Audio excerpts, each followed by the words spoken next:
banyabo ne basibu mwenna abandira bambeje basafu ne banava ne bana Uganda mwenna njala bategeeza n'okubategeeza nti Ssaabasajja Kabaka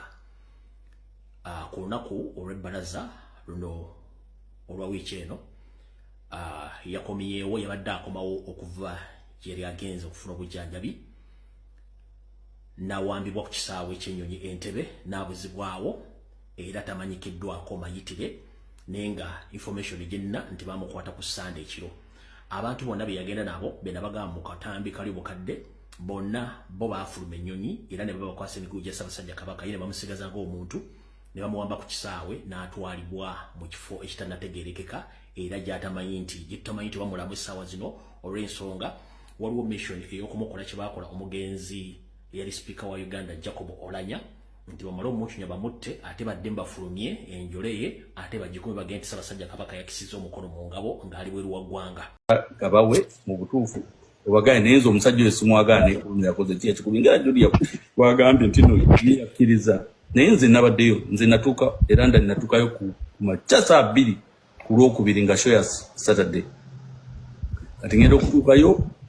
nzibadde maze emyaka 4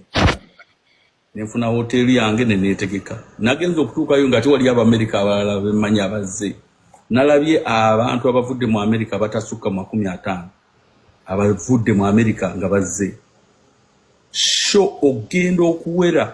essaawa 6 ogw'emisana ng'abantu bazzidda naye abantu babadde bakulu abantu abasinga bazze mu show ya Bobi Wine temwabadde mu baana bato era ba promoters b'e London abasinga bagambe bulijjo tulina akantu ke tukola mistake bulijjo tukola show zaffe nga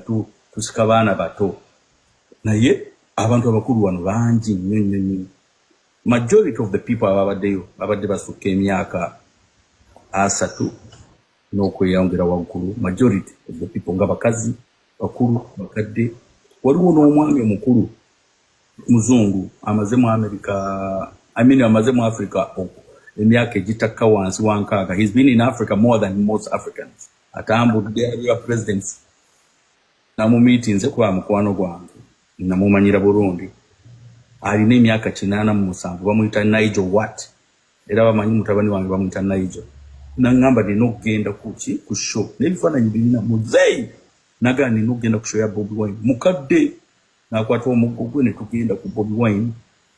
era yavuddeyo nga show ya Bobi Wine ikoze ekyewedde abantu bazze from all corners audience yabaddewo ya Bobi Wine sibe bantu ba bulijjo abantu bafuna mu show za bulijjo. This was music and politics at the same time nenga abantu abasinze okubaleeta nze to be honest with you those if it was singate mwabadde mu politics sandize kubanga it's expensive nenazze kulaga support ya Bobi Wine kuba Bobi Wine wetamu support ye bana batamuwagira bajja kuba bafunye batandikira omusajja talina buwagezi kati fenna twagenzi just kulabisa era kyatuukiridde ekifo kyajjudde the only thing I can compare mu diaspora ekyenkanako ne show ya Bobi Wine ye yuna ebeeramu abantu bangi naye tejjukira nti yuna bagitegekera omwaka mulamba wano wegwa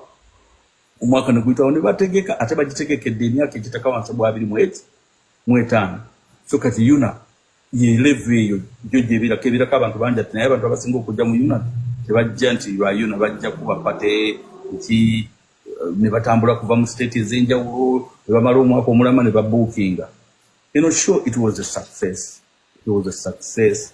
era Bobi Wine yalinye ku stage n'akuba live naye nze Bobi Wine mumanyi as a person era ffenna abasinga muyinza okuba mumanyi as a person Bobi Wine man is not the normal Bobi Wine gwe nali manyi nange natidde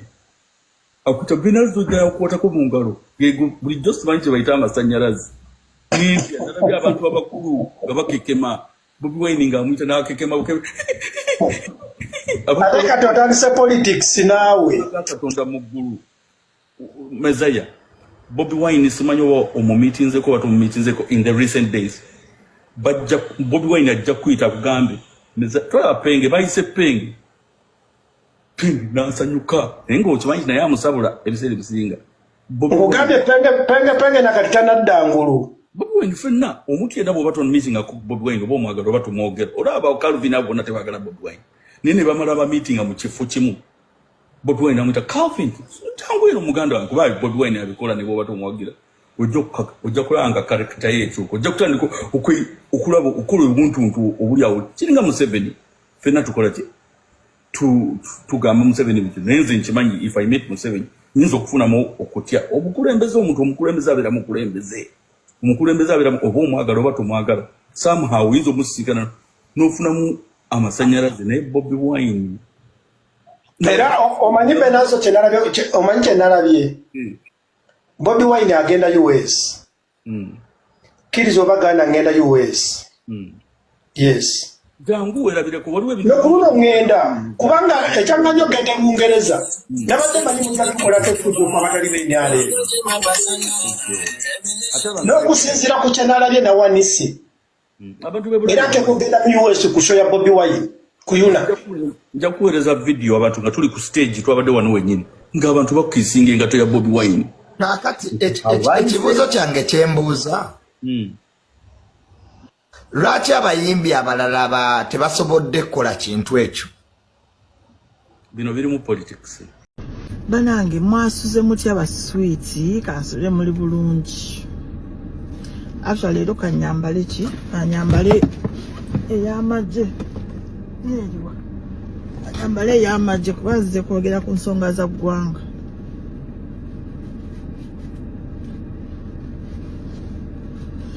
nzize kwogera ku nsonga za ggwanga kati nseeseeko eno this is my identity waliwo ambuuzizza bulijjo oli wa Nuupu yes as a matter of fact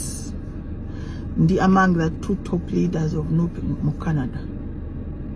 yeah that's my identity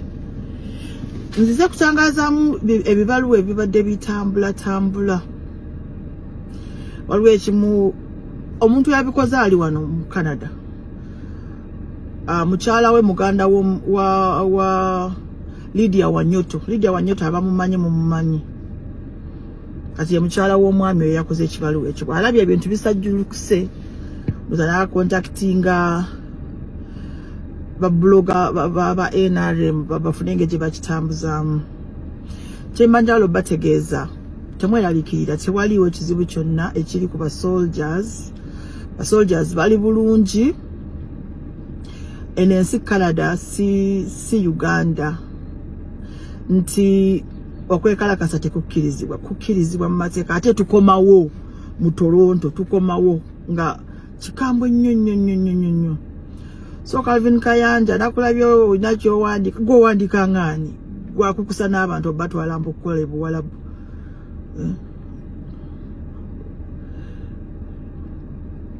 I don't get you ensonga za Canada ziveemu tozimanyiiko mukwano tozimanyiiko manyi oyinza okuzza backfire naye ffe twazirwanako dda mutulabira wano twazirwanako dda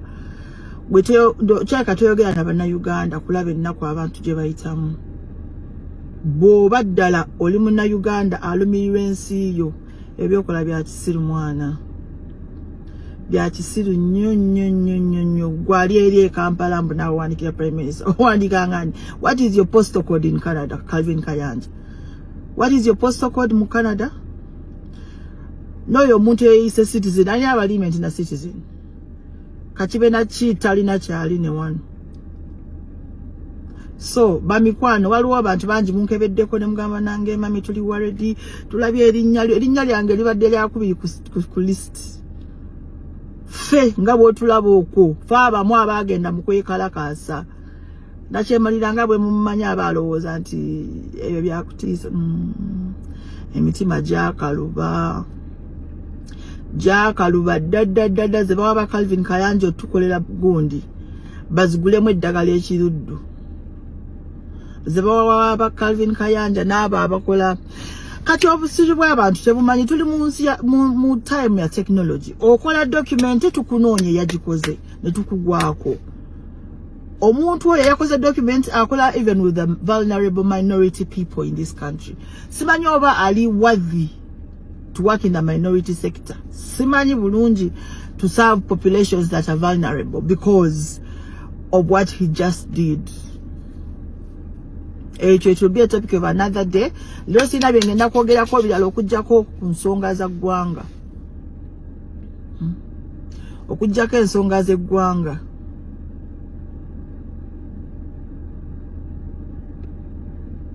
So abadde beeraliikiridde mwenna mujja kunsonyiwa nti saavuddeyo jjo babu ndateeseyo ka video nga nkoona dansi nga mpaga mpita abaana tugende loza mwakalabye mbadde njala balaga nti ndi okay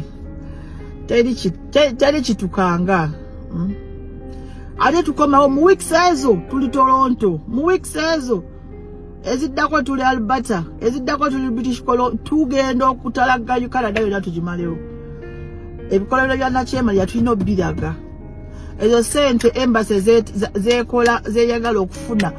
ngeraga nti ekola nnyo kale mu reporting seeko n'omumula tulabe